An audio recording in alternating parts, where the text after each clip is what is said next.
जब सैटेलाइट की मदद से नासा के वैज्ञानिकों ने कैलाश पर्वत को देखा तो हर कोई दंग रह गया। क्यों कैलाश पर्वत पर आज तक कोई भी चढ़ाई नहीं कर पाया? क्यों कोई हेलीकॉप्टर या हवाई जहाज भी कैलाश पर्वत के नजदीक नहीं जा सकता? कैलाश पर्वत पर चढ़ने पर आखिर क्यों लगा दी गई है रोक? जानने के लिए बने रहिए वीडियो के एंड तक। कैलाश पर्वत रहस्यों से भरा पड़ा है। इसे पूरी दुनिया का सबसे रहस्यमयी पर्वत माना जाता है। ये भगवान शिव का निवास स्थान माना जाता है और कहा जाता है कि देवों के देव महादेव आज भी अपने पूरे परिवार के साथ इस पर्वत पर विराजमान है। मनुष्य, जानवर, देवी देवताओं से लेकर राक्षस तक हर कोई भगवान शिव की आराधना करता है। कुछ लोगों का ये भी मानना है कि कैलाश पर्वत की चारों दिशाएं कीमती रत्नों से बनी हुई है, जिसमें स्फटिक, माणिक, सोना और नीलम शामिल है। ये पर्वत सिर्फ हिंदू धर्म में ही नहीं बल्कि बौद्ध और जैन धर्म में भी पवित्र माना जाता है। बौद्ध धर्म के अनुसार ये जगह भगवान बुद्ध के एक अवतार का निवास स्थान है, तो वहीं जैन धर्म के अनुसार प्रथम तीर्थंकर भगवान ऋषभ देव को भी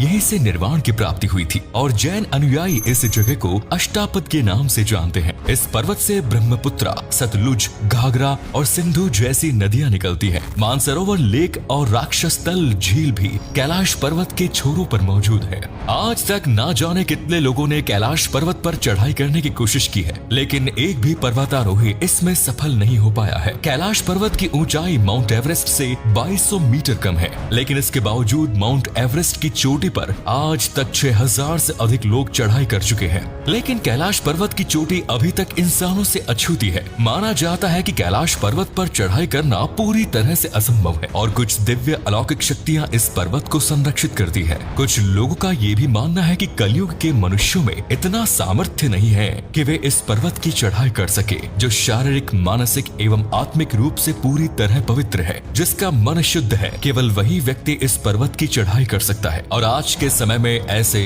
आध्यात्मिक लोग मौजूद नहीं है। 20वीं शताब्दी के दौरान अनेक लोगों ने इस पर्वत की चढ़ाई करने की कोशिश की है। वे लोग इसमें सफल तो नहीं हो पाए, लेकिन यहाँ से वापस आने के बाद उन लोगों ने जो बातें बताई उन पर यकीन करना बहुत मुश्किल है। लोगों ने बताया कि इस पर्वत का मौसम कभी भी बदल जाता है, आंधी तूफान चलने लगते हैं, हिमस्खलन होने लगते हैं। पर्वत पर चढ़ते वक्त मन बहुत भारी हो जाता है, दिल तेजी के साथ धड़कने लगता है, घबराहट होने लगती है और अंदर से आवाज आती है कि आगे नहीं बढ़ना और यहीं से वापस लौट जाएं। ऐसा दावा एक दो लोग नहीं बल्कि अब तक कई लोग कर चुके हैं। 1991 में चीन ने जापान के साथ 17 लोगों की एक टीम तैयार की थी और उन्हें इस पर्वत की चढ़ाई की इजाजत दी गई, लेकिन हिमस्खलन के कारण उन सभी लोगों की मौत हो गई। एक बार कुछ पर्वतारोही इस पर्वत पर चढ़ाई के लिए निकले थे, लेकिन 8 दिन में ही वे वापस आ गए और जब वे लोग वापस आए तो उन सभी की आंखें अंदर धंस गई, नाखून और बाल बहुत ज्यादा बढ़ गए थे और चेहरे से भी वे बूढ़े लगने लगे थे। ऐसा लग रहा था मानो वे कई सालों बाद वापस आए हैं। कहा जाता है कि कैलाश पर्वत पर समय बहुत तेजी से बीतता है। यहाँ ना तो घड़ी काम करती है और ना ही कंपास। कई असफल प्रयासों के बाद चीन ने सन 1996 में हेलीकॉप्टर की मदद से कैलाश पर्वत की चोटी पर पहुंचने की कोशिश की। हेलीकॉप्टर में सवार लोगों ने बताया कि कैलाश पर्वत पर बहुत ज्यादा एवलांसेस हो रहे थे, भयंकर तूफान आया हुआ था, अचानक तेज बर्फबारी शुरू हो गई। वे दिशा भटकने लगे, उनके हेलीकॉप्टर के इंजन में खराबी आने लगी, रडार और नेविगेशन ने भी काम करना बंद कर दिया और यहाँ तक कि फ्यूल मीटर भी ठप पड़ गया। इसीलिए हेलीकॉप्टर वहाँ से वापस लौट गया। साल 2001 में चीन ने अंतिम बार स्पेन और रूस के रिसर्चर्स और पर्वतारोहियों के साथ कैलाश पर्वत पर चढ़ने की कोशिश की थी। उन्होंने ऊपर तक पहुँचने का सीधा रास्ता खोज लिया था, लेकिन बीच रास्ते में मौसम ने अचानक करवट ले ली और उन सभी लोगों को वापस लौटना पड़ गया। सभी ने बताया कि ऊपर चढ़ते चढ़ते उनका हृदय परिवर्तन हो गया और अंदर से आवाज आने लगी कि उन्हें आगे नहीं जाना चाहिए। साल 2001 के बाद चीन ने इस पर्वत की चढ़ाई पर रोक लगा दी,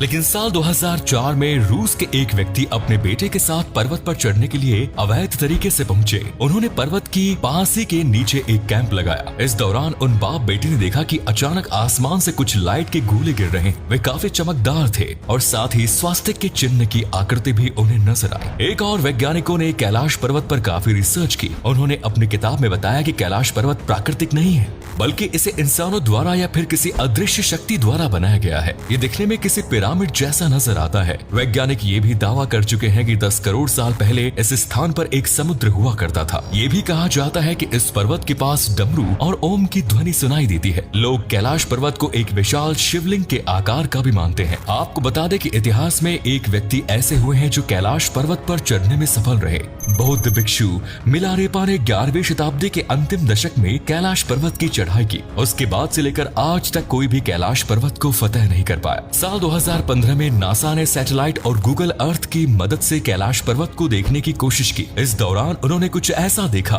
जिसे देखकर हर कोई हैरान हो गया। नासा ने देखा कि कैलाश पर्वत पर भगवान शिव स्वयं साक्षात रूप से विराजमान है और इसकी सैटेलाइट तस्वीरें भी नासा ने जारी की थी। कैलाश पर्वत की इन तस्वीरों में भगवान शिव की आकृति साफ साफ नजर आ रही है। भगवान शिव ध्यान मुद्रा में बैठे हुए हैं। ये सभी तस्वीरें आप खुद भी देख सकते हैं। गूगल अर्थ पर कैलाश पर्वत वाली जगह पर यदि आप जूम करेंगे तो इस जगह की आकृति ही नजर आएंगी। इन सभी बातों से स्पष्ट है कि कैलाश पर्वत कोई साधारण पर्वत नहीं है। यहाँ पर अलौकिक शक्तियाँ मौजूद है। इसी प्रकार कैलाश पर्वत पर और भी कई रहस्य छिपे हुए हैं जिनके बारे में इंसानों को जानकारी नहीं है। कैलाश पर्वत से 7 प्रकार की रोशनी निकलती है। इस पर्वत का आकार और रंग भी बदलता रहता है। ऐसी ही कई बातें हैं जो इसे और भी ज्यादा रहस्यमयी बनाती है। उम्मीद करते हैं कि आपको आज का ये वीडियो पसंद आया होगा। कैलाश पर्वत को लेकर आपकी क्या राय है और क्या इंसान भविष्य में कभी इस पर्वत पर चढ़ पाएगा? इस बारे में अपने विचार कमेंट्स में जरूर बताएं। साथ ही वीडियो को अधिक से अधिक लाइक और शेयर करना ना भूलें। धन्यवाद।